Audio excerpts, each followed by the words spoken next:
Hey guys, I'm Cyborg Sheep, and welcome to the Weekend Post. In this video, we are going to be doing another unboxing. What, asks the viewer, are we going to be unboxing today? Well, today, I got a good one for you. We are going to be unboxing the Technica ATH-M40x. Let's do this.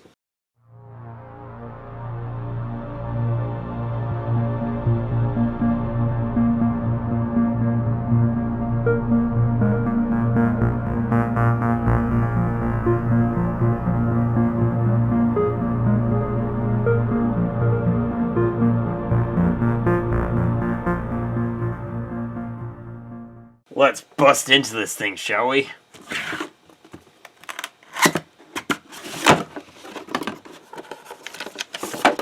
Yes, good old documentation. No one needs that. And yes, here we are.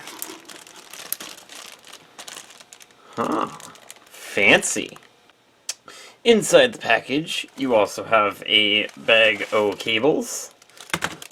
You get 2 cables. One of them is just a standard straight cable. And this other one is a coiled cable. You also have this 1/4-inch adapter, and this is rather nice. It actually has this style of adapter. It actually screws on to the cable. So these guys are the M40X headphones. They're the step down from the M50X headphones that Audio-Technica also makes. Although from what I've heard online, not that big of a step down. These things still sound flippin' amazing. These headphones are going to be a replacement for these sharper image headphones, the old faithful that I had, which clearly have seen better days, and I think this headphone jack is starting to go out on them too. I decided to go with these.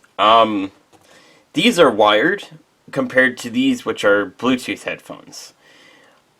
I've heard that these headphones, the wired headphones, often have way better audio quality than these Bluetooth ones. So I've mentioned a lot about audio quality in this video. I intend to get into that more a little bit later, but first I want to test out these headphones.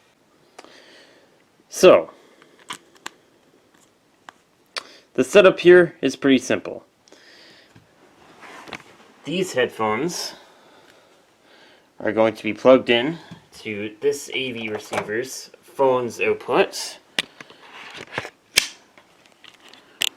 Right over here. And then this AV receiver is going to be playing audio off of Spotify from this IPTV box. Okay, let's try these things on. Very comfortable. Alright, so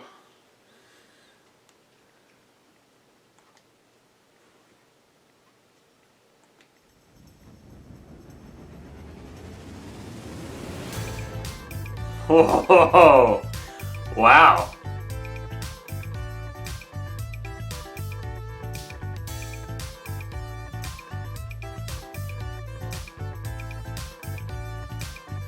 The interesting thing about this song is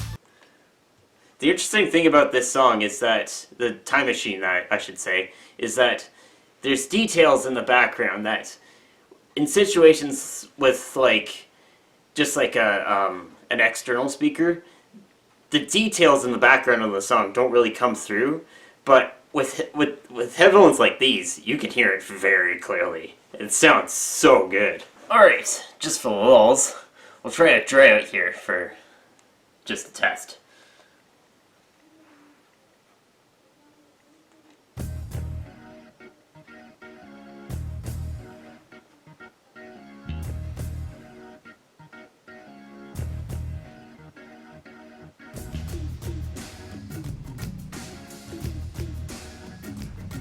once again. Amazing sound.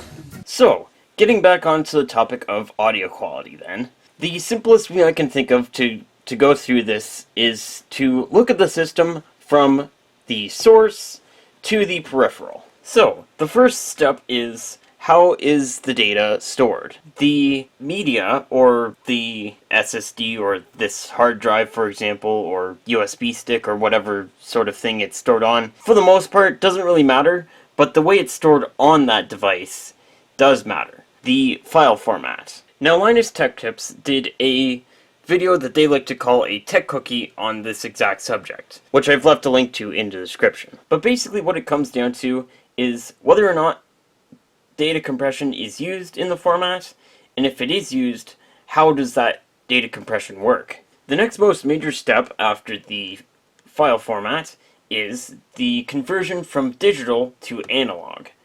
Not all of them are created equal, and some do the conversion better than others. Very often on smaller devices, the conversion is sometimes a lot worse. After the digital to analog conversion, the next step is amplification. Amplification is another area where, again, there's all sorts of different aspects of the amplifier that determine how good the audio quality will be. To start off with, there are different classes or styles of amplifiers. So, for example, most phones and computers use a Class D amp, which basically takes the audio, converts it to a digital signal, amplifies it, and then converts it back into the analog signal again. The other major aspect of amplifiers is the amount of power that they can put out. For smaller devices, this is often pretty low because there's not a lot of space in these things. And when the main focus is a thin light device that can have a very nice picture, the quality and the power of the amplifier in the device is often an afterthought. Now, running parallel to all the digital to analog converters and amplifiers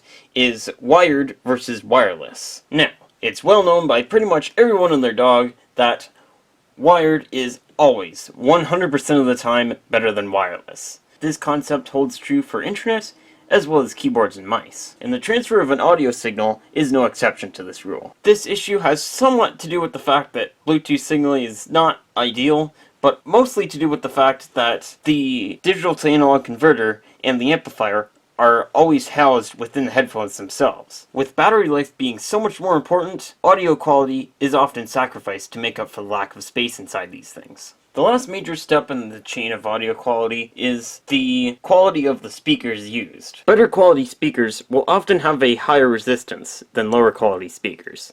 Don't quote me on this, but I think that has to do with the fact that most higher quality speakers have more turns of copper wire in them, which means that they can deflect the speaker cone more than a speaker with less turns of copper wire.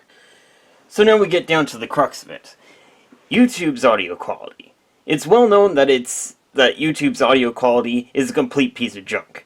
And it's going to be getting even worse in future because I've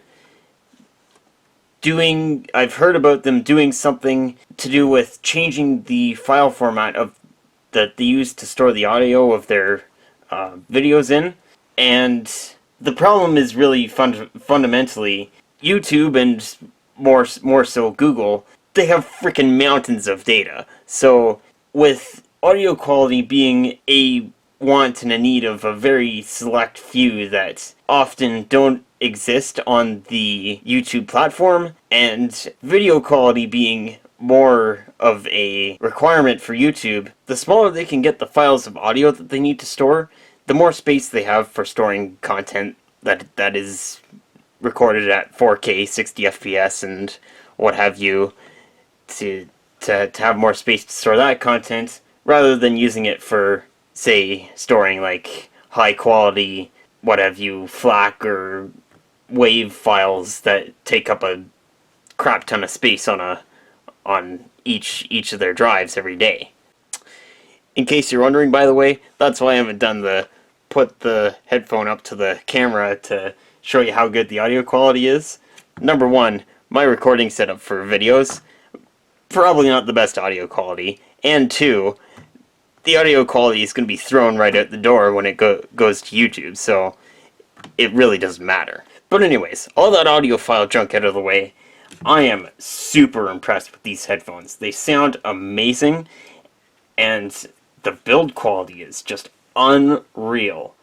These things are probably going to last me a long time, and I am really going to enjoy using them. So, with that, I'm going to leave this video here. Hit that like button if you liked it. Hit the subscribe button, and I'll see you dudes in the next video.